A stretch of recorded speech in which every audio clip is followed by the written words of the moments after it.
కృషి చేసిన పద్మభూషణ్ గుర్రం జాషువా జయంతి సందర్భంగా టీడీపీ కేంద్ర కార్యాలయంలో నేతలు ఆయన చిత్రపటానికి పూలమాలలు వేసి ఘన నివాళులు అర్పించారు. ఈ సందర్భంగా ఆయన రచనలను గుర్తు చేసుకున్నారు. విశ్వమానవ సమానత్వం కోసం ఆయన సేవలు ప్రశంసనీయమని కొనియాడారు.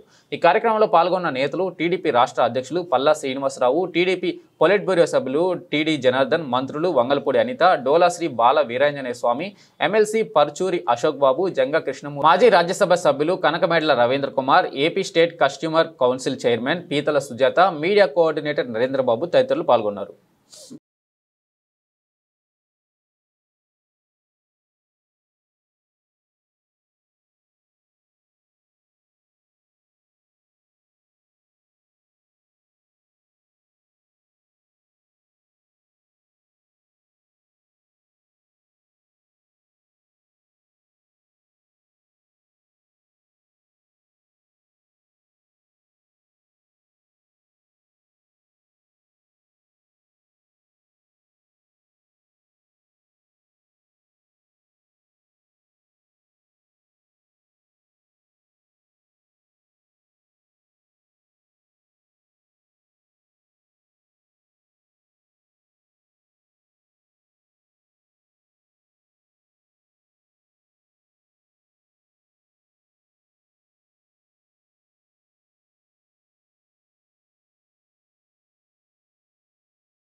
जोहार गुर्रम जाशुआ गारू, जोहार गुर्रम जाशुआ गारू, కొనసాగిస్తాం గుర్రం జాషువా గారి ఆశయాలను, కొనసాగిస్తాం గుర్రం జాషువా గారి ఆశయాలను, జోహార్ గుర్రం జాషువా గారు.